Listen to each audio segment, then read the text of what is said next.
Welcome, psychologists, and welcome back to Social Psychology. I'm your professor, Ryan Keith. This time around, I want to do a little bit of an introduction to social psychology. What exactly is it, and what are we going to be doing in this class? The first chapter of your textbook, and what I think most people think of as social psychology, can actually be a little bit misleading. After all, if you think about the title, social psychology, you might come to the conclusion that it has to do with the way that we interact with other people, our social interactions. In this way, you'd be right. But also we'd be pretty limited in terms of how we think about it. Now, social psychologists, of course, think about social interactions. We think about why we interact with the people we do and how we interact with them. But social psychology is also the study of the real reasons why people do the things they do. Most of the times when you read some shocking psychology headline, when you see a headline in the news or in Reddit or in a textbook somewhere else that's the surprising reason someone does a thing. Here's the real reason people procrastinate, or here's the real reason people all drive like boneheads. Usually studies like that actually come out of social psychology. So why is it that social psychologists in this field that's supposed to be focused on why we interact, why would they be studying the surprising reasons we do the things that we do? And this is really because social psychology is not just the study of how we interact with other people. It's about how those interactions and how those other people influence us to do the things that we do in subtle, nearly invisible ways.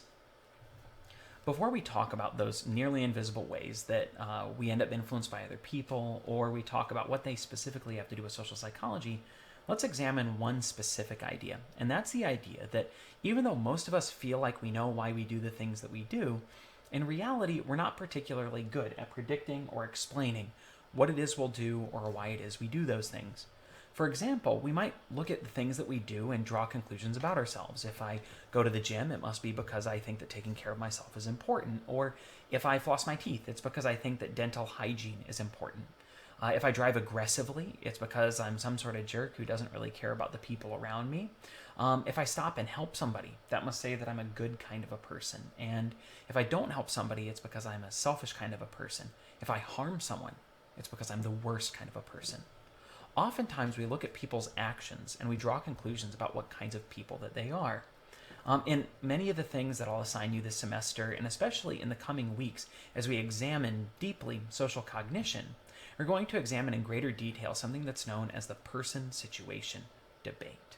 The person-situation debate really sits at the heart of social psychology and has us answering the question, when someone does a thing, or feels a thing, or thinks a thing, is it because of the kind of a person they are, or the situation that they find themselves in? These common sense explanations, that I floss my teeth because I care about dental hygiene, that I drive aggressively because I'm a jerk, these are dispositional or person-based explanations. Again, in a couple of weeks we'll get in this stuff deeper, but that's where most of our common sense comes from. But in reality, year after year, study after study, examination after examination from social psychology shows us that in reality, the better explanations for why people do the things they do and think the things they think and believe the things they believe come from our situations, not from our dispositions. So why don't we go through the world saying that the reasons we do the things are the situations in which we find ourselves? Well, for a couple of reasons. One common explanation is that culturally we believe in responsibility, that there's this narrative of personal responsibility that when somebody does something poorly, we don't need to make excuses. I mean, how many times have you been told not to make excuses, that somebody's not going to make excuses? How often have you apologized to someone and said, you know what, I'm not going to make excuses. There are no excuses here. I need to take responsibility. In this class, and in social psychology generally, we're not going to talk about excuses. We're going to talk about reasons. We're going to talk about what we call situational determinants of behavior. Now, oftentimes we dismiss these situational determinants of behavior because we believe personal responsibility is important. And when we get to talking about social attributions, we'll deal with that in greater detail. But also, one of the reasons why we often don't give the situation its credit is because these situational factors are so subtle that they are nearly invisible, that if you identify them at all, we dismiss them as saying, well, that shouldn't matter at all. These situational factors were first examined by someone that was introduced in your first chapter of the textbook known as Kurt Lewin. Kurt Lewin is the father of modern social psychology, and one of the interesting things about him is, like many main figures in the field of psychology, he wasn't originally a psychologist. Kurt Lewin was a physicist. And what was revolutionary about the way that he looked at people was that he looked at people the same way that physicists look at physical particles, saying that a particle or a piece of physical matter doesn't do a thing because it wants to.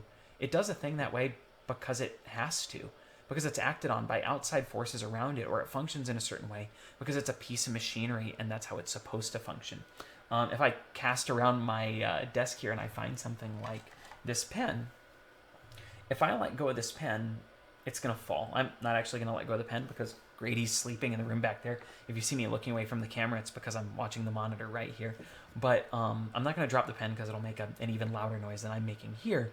But in the end, I'll drop this pen and it'll fall because it's acted on by outside forces. And in the end, it doesn't really matter if it wants to fall or not.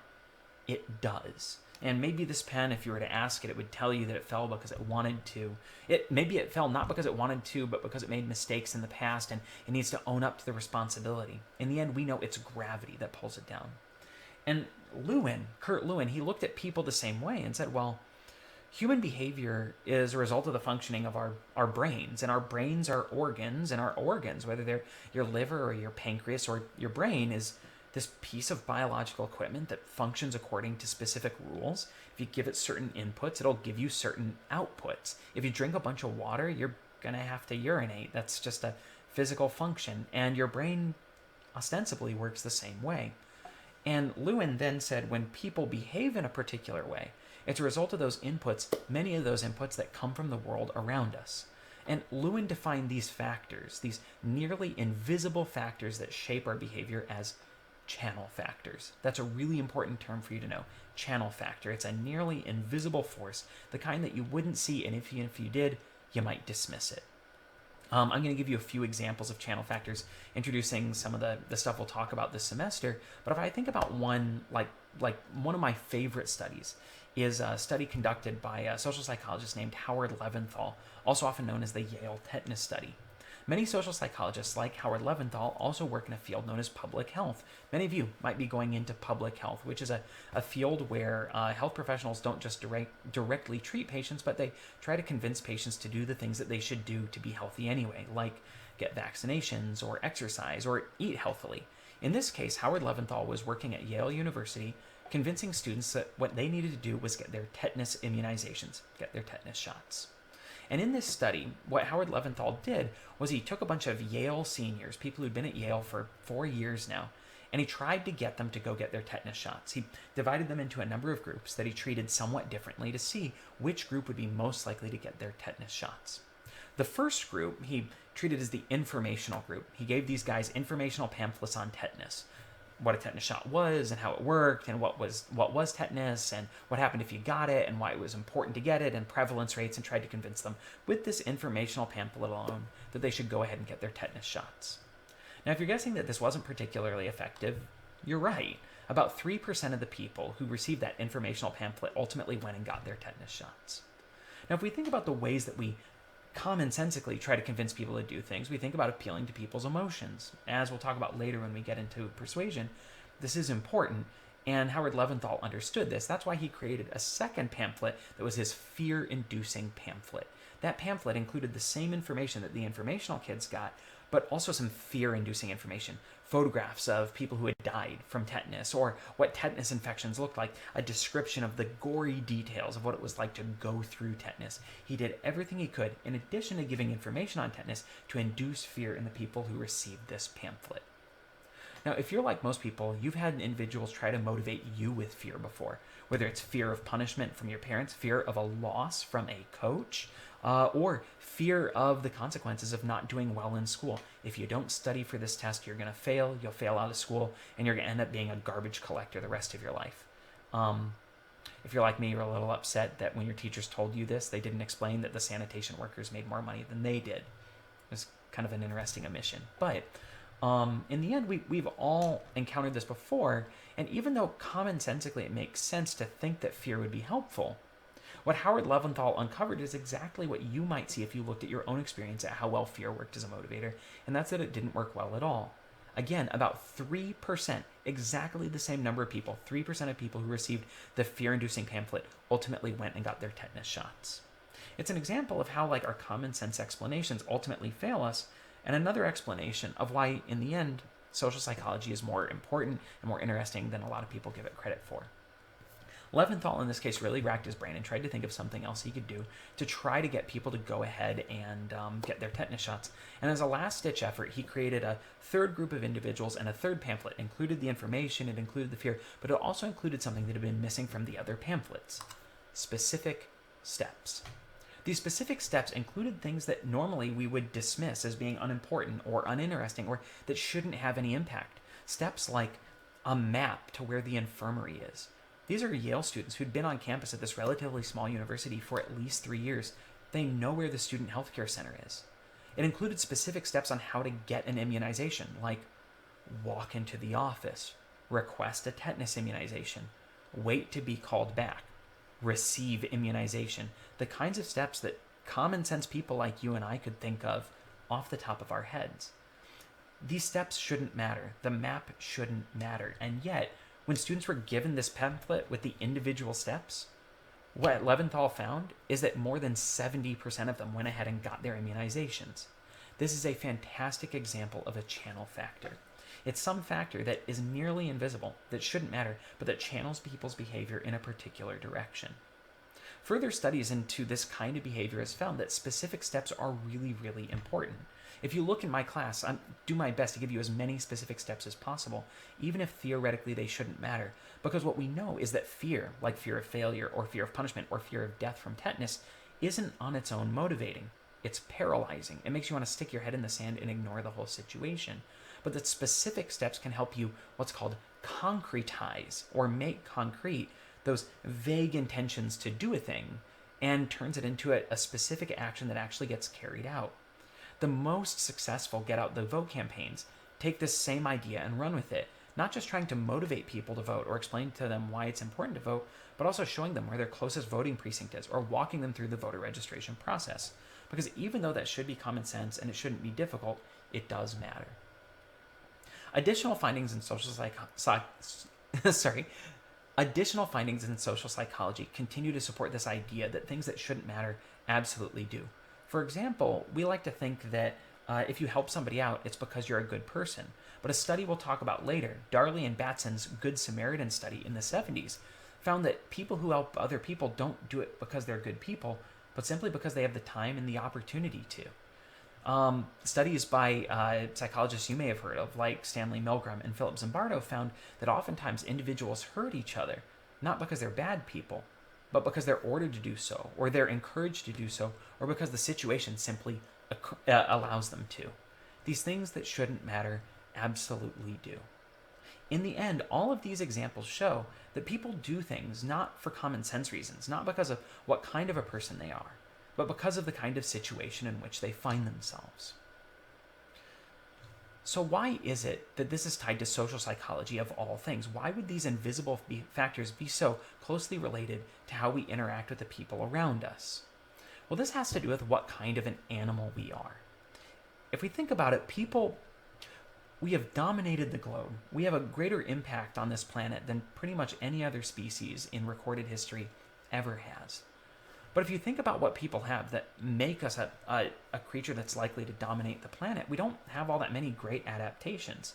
Unlike bears, we aren't big, we don't have claws, we don't have huge teeth. Unlike tortoises and turtles, we don't have shells that protect us. Unlike birds, we don't have wings. Unlike fish, we can't breathe water, we don't have gills, we don't have fins. Generally speaking, people are soft and delicate and not particularly fast or strong or capable. So what is it that we have that on a genetic level even, 50,000 years ago, allowed us to begin dominating the globe? Not to sound hokey, but what we have is each other. Humans are great in groups. Any animal is shaped by the environment in which it finds itself. The basic premise of natural selection is that survival of the fittest, the animal that fits best within its environment is the one that will survive. And as a result, we see that all animals are shaped by their environments. Fish not only have gills and fins, but they're hydrodynamically shaped by the water around them, so that without thinking about how the water works, their every action, their every thought, their every behavior is irreversibly shaped by it. Birds are aerodynamically shaped. Their bones are brittle but incredibly light, and even though they appear big, that's because they've got all these feathers that increase their lift and protect them. Because whether they think about that air or not, they are shaped by it every moment of their lives. That's how they survive, is to survive within that environment. And humans are the same way. No matter how antisocial we may think of ourselves as being, no matter how much we want to be the people who have a quiet night in and don't interact with those around us, we are irrevocably shaped by our environments. And for humans, that environment is a social environment. It's not just whether we have specific steps or whether we have time or convenience or what a specific setting is. It's the people around us that make us do the things that we do. And regularly, these historical studies that we see, Solomon Asch's and Stanley Milgram's and Philip Zimbardo's, they emphasize again and again and again that as much as we want to discount the influence of the people around us, we absolutely can't, because just having people there changes how we behave. This semester, we are going to focus on rejecting our common sense, explaining that it's not the kinds of people that explain the kinds of behaviors that we see. Rather, it's the kinds of situations in which people find themselves. What kind of people are you surrounded by? How do those people act? What do they do? And what do you think about those people? That oftentimes, even the ways that we think about the people around us, how we process that information, how we connect with them, how we stereotype them, how we feel about them, those are things that we don't even recognize that we think and feel. And yet those things shape how we interact with others, how they interact with us, and how this ecosystem of interaction shapes our behavior. In fact, this first week of Real Material is focused on mindsets and about how the mindset that we maintain can, without us realizing it, can significantly impact how likely we are to be successful, to be resilient, to have grit, to appear to have the kinds of personality qualities that we imagine we have, or that people will encourage us to have to be successful in life. It's the first step in exploring the difference between successful people and unsuccessful people, and seeing that in the end, the big difference here is not what kind of person they choose to be, what kinds of opportunities they are given. So, I know I've touched on a lot of stuff here, but the basic takeaway is this. We imagine we do certain kinds of things because we're a certain kind of person.